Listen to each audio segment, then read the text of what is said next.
नमस्कार दोस्तों, आज की इस वीडियो में हम लोग डिस्कस करने वाले हैं।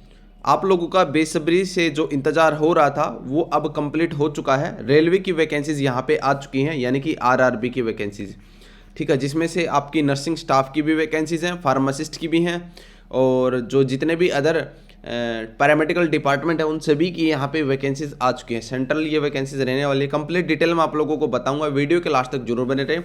वीडियो अच्छी लगे तो लाइक जरूर कीजिएगा और चैनल को सब्सक्राइब जरूर कर लीजिएगा, ताकि आप लोगों को जितनी भी सेंट्रल और हरियाणा की वैकेंसीज हैं वो सभी से आप लोग अपडेट रह सकें। और इसके अलावा अपने व्हाट्सएप, टेलीग्राम और फेसबुक ग्रुप बना रखे हैं हरियाणा नर्सिंग स्टूडेंट नाम से, उनसे जुड़ सकते हो, सर्च भी करके ज्वाइन कर सकते हो, या फिर वीडियो के डिस्क्रिप्शन के अंदर आप लोगों को लिंक मिल जाएंगे, वहाँ से आप हमारे ग्रुप से ज़रूर कनेक्ट हो सकते हैं। और कोई भी क्वेरी रहती है तो मेरी इंस्टाग्राम आईडी है manish.pandit, वहाँ पे आप लोग मैसेज कर सकते हैं। अब बात करें इस वैकेंसी के बारे में, तो ये जो 40 पेज की PDF है आप लोगों ने देख लिया, मैंने ग्रुप में डाल दिया था, ठीक है। एडवर्टाइजमेंट नंबर आप लोग जरूर ध्यान रखें, हमेशा वैकेंसी का एडवर्टाइजमेंट नंबर आप लोगों को पता होना चाहिए, जो कि ये है, ठीक है। अब फॉर्म की बात करें तो 17/8/24 से फॉर्म स्टार्ट हो जाएंगे और 16/9/2024 तक ये जो फॉर्म है वो चलने वाले हैं, ठीक है। और यानी कि 16/9/2024 से पहले पहले आप लोगों को जो फॉर्म है वो अप्लाई कर लेना है। और जो आप लोगों का अगर कोई भी गलती हो रखी है फॉर्म अप्लाई के टाइम पे, कोई भी मिस्टेक है, तो उसको आप करेक्शन कर सकते हो 17 से लेके 26/9/2024 तक, ठीक है। ये यहाँ पे बता रखा है। अब बात करें यहाँ पे वैकेंसी के बारे में, तो डाइटिशियन की भी वैकेंसीज रहेंगी, जो कि लेवल 7 के अकॉर्डिंग पे स्केल रहेगा। 44,900 बेसिक है आप लोगों का इनका, और 18 से 36 वाले अप्लाई कर सकते हैं। टोटल 5 वैकेंसीज हैं। यहाँ पे अगर मैं बात करूँ नर्सिंग की, तो नर्सिंग सुपरिटेंडेंट की वैकेंसीज यहाँ पे दे रखी हैं। लेवल 7 के अकॉर्डिंग पे स्केल रहेगा। 44,900 बेसिक है और 20 से 43 एज तक अप्लाई कर सकते हैं। टोटल 713 वैकेंसीज हैं, ठीक है। अच्छी खासी ये वैकेंसीज यहाँ पे हैं, और ये जोन वाइज हैं, ठीक है। जोन वाइज अप्लाई होंगे, वो थोड़ा सा मैं आप लोगों को बता दूंगा, जैसे जो जोन वाइज इन्होंने वैकेंसी बता रखी है वहाँ पे, ठीक है।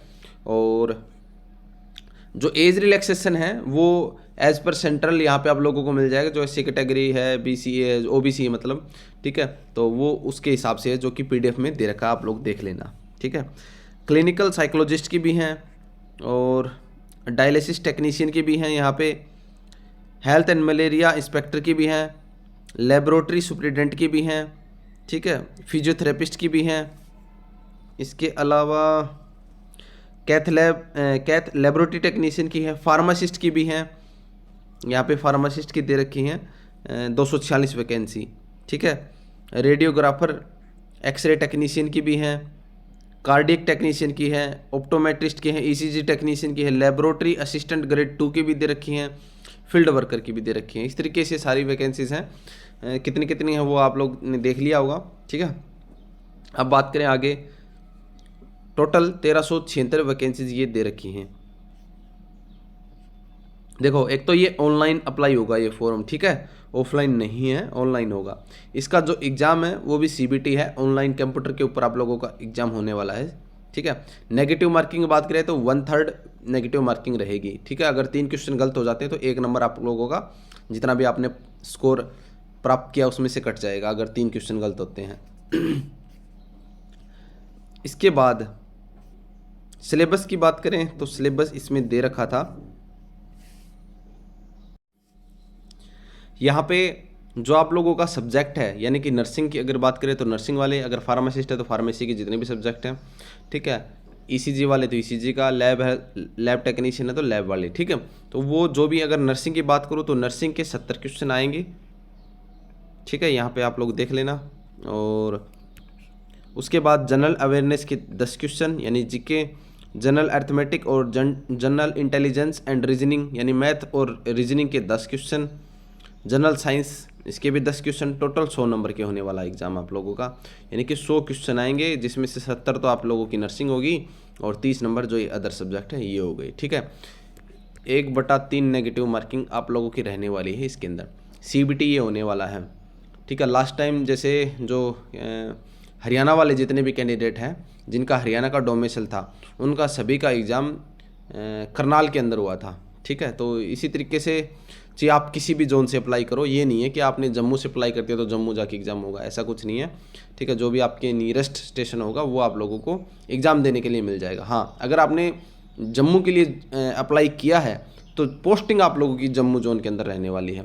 अगर भोपाल के अंदर अप्लाई किया तो पोस्टिंग आप लोगों की भोपाल के अंदर होने वाली है। ये सब चीज़ें यहाँ पे रहेंगी। और जो मेरिट लिस्ट है वो भी आपकी जोन वाइज लगने वाली है। ठीक है, ये नहीं कि कंप्लीट के हिसाब से लगेगी, नहीं, जो आपकी जोन के अंदर जितने भी जिस मान के चलो भोपाल से 10 कैंडिडेटर ने अप्लाई कर दिया, सीट हो गई 3, ठीक है, तो वो भोपाल की 3 सीट के अकॉर्डिंग मेरिट लिस्ट लगने वाली है। ठीक है, ये मैंने आप लोगों को यहीं पे क्लियर कर दिया क्योंकि मेरे पास इसी चीज़ के रिगार्डिंग बहुत सारे मैसेज आ रखे हैं। तो कंपटीशन अपने जोन वाइज ही रहेगा, तो फॉर्म अपना जो जोन है वो उसके अकॉर्डिंग ही अप्लाई करना जो बेटर आपके लिए रहेगा।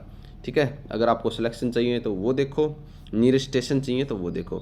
नॉर्मलाइजेशन का मेथड यहाँ पे दे रखा है, और जो फीस है वो जनरल के लिए 500, अदर कैटेगरी के लिए 250 रुपये, ऐसा कुछ इस PDF में बता रखा है, वो देख लेना आप लोग। ठीक है, और ये कुछ जोन दे रखे हैं। इसके अलावा क्वालिफिकेशन की बात करें तो वो पेज में निकाल देता हूँ। अब देखो यहाँ पे दे रखा है जो GNM वाले कैंडिडेट हैं 3 या 3.5 साल जिसका जो कोर्स था, क्योंकि पहले 3.5 का होता था, अब 3 का हो गया है। दूसरा जो BSc नर्सिंग है, पोस्ट बेसिक BSc नर्सिंग है, वो वाले कैंडिडेट भी ये फॉर्म अप्लाई कर सकते हैं। फ्रेशर कैंडिडेट, चाहे GNM फ्रेशर हो, चाहे BSc नर्सिंग फ्रेशर हो, सभी कैंडिडेट अप्लाई कर सकते हैं। कोई भी एक्सपीरियंस की ज़रूरत यहाँ पे नहीं है। ठीक है, दूसरी चीज़, अब कुछ कैंडिडेट ऐसे होंगे जो हरियाणा से हैं, तो पूछेंगे कि भाई हरियाणा वाले अप्लाई कर सकते हैं या नहीं, राजस्थान वाले अप्लाई कर सकते हैं या नहीं, MP वाले, पंजाब वाले अप्लाई कर सकते हैं या नहीं। तो मैं आप लोगों को ये बताना चाहूँगा, ये सेंट्रल वैकेंसी है। किसी भी स्टेट से आपका रजिस्ट्रेशन हो, चाहे हरियाणा का हो, राजस्थान का हो, पंजाब का हो, आप अप्लाई कर सकते हैं, क्योंकि सेंटर के अंदर सभी स्टेट अप्लाई कर पाएंगे। ठीक है, इसका कोई इश्यू यहाँ पे नहीं है। ठीक है, दूसरी चीज़, जब आप फॉर्म अप्लाई करते हो तो आप लोगों को ये चीज़ ज़रूर ध्यान देनी है। ये यहाँ पे पेज नंबर दे रखा है 21 पे। ठीक है, ये आप लोगों की जैसे नर्सिंग की वैकेंसीज हैं वो जोन वाइज दे रखी हैं। अब कुछ कैंडिडेट ऐसे होंगे, मान के चलो कहीं किसी जोन के अंदर SC की सीट सिर्फ 1 है या 0 है, जनरल की तो मान के चलो 3 वैकेंसी होगी बट SC की 1 हो, ठीक है, या जनरल की 1 वैकेंसी हो, SC की वैकेंसी ना हो, तो हालांकि वो अप्लाई तो कर सकता है, उसका कोई इश्यू नहीं है, बट वो एज ए जनरल काउंट माना जाएगा उसको। ठीक है, चाहे OBC का कैंडिडेट हो, चाहे वह EWS का कैंडिडेट हो, अगर वो एक बार अपना यहाँ पे सीट जरूर देख लेनी है। ठीक है, उसके अकॉर्डिंग ही आप लोगों को जोन वाइज में उनकी सीट कितनी है उसके हिसाब से आप लोग प्रेफरेंस देना जोन को, या जोन प्रेफरेंस नहीं मतलब उसी जोन के लिए अप्लाई कर पाओगे। ठीक है, तो ये चीज़ें आप यहाँ पे जरूर ध्यान दे लेना जो भी हैं। जैसे मान के चलो ये अहमदाबाद जोन का दे रखा है इन्होंने, तो नर्सिंग सुपरिटेंडेंट की यहाँ पे जनरल की तो 13 वैकेंसीज हैं। ठीक है, और SC की 2 वैकेंसीज हैं, ST की 1 है, OBC की 3 है, EWS की 1 वैकेंसीज हैं। ठीक है, अब दिखने को तो यहाँ पे टोटल 20 वैकेंसीज दिख रही हैं, बट EWS वालों के लिए यहाँ पे सिर्फ 1 वैकेंसीज है। ठीक है, तो ये आप लोग जरूर ध्यान दे लेना।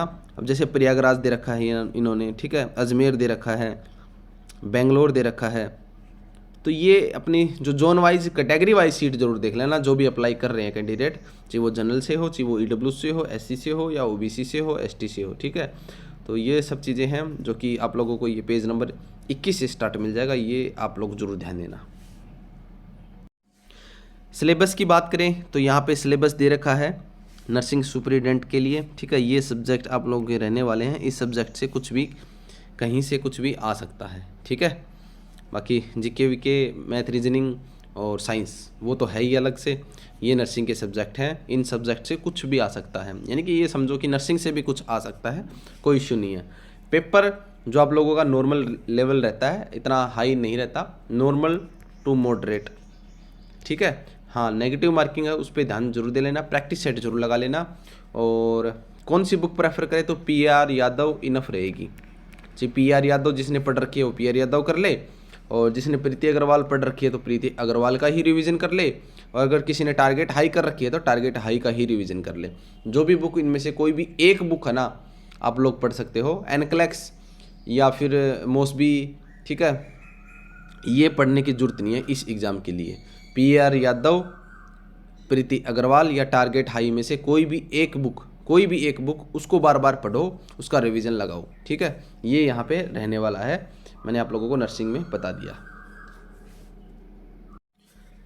बाकी मैंने डेट बताई दी थी, फिर भी बता रहा हूँ, 16/9/2024 से पहले पहले अप्लाई कर लेना, ठीक है। और अप्लाई करने से पहले एक बार आप ये ज़रूर ध्यान दे लेना कि कौन से जोन से अप्लाई करना है। जिस जोन से अप्लाई कर रहे हो उसमें आपकी जो कैटेगरी है उसकी सीट कितनी है, कितना कंपटीशन रहने वाला है उस जोन का, ठीक है। तो जो भी है आप लोगों को ज़रूर मेरे रिगार्डिंग जितनी भी हेल्प होगी वो कर दी जाएगी। मेरी इंस्टाग्राम आईडी है manish.pandit, वहाँ पे मेरे पास आप लोग मैसेज कर सकते हैं, ठीक है। वहाँ पे आप लोगों को रिप्लाई देखने को मिल जाएगा। बाकी अपने जो ग्रुप हैं वहाँ पे भी आप लोग विजिट कर सकते हैं। manish.pandit ये मेरी इंस्टाग्राम आईडी है, यहाँ पे आप मैसेज कर सकते हो। चैनल को सब्सक्राइब करना और वीडियो को लाइक करना बिल्कुल ना भूलें। अभी के लिए इतना ही, धन्यवाद।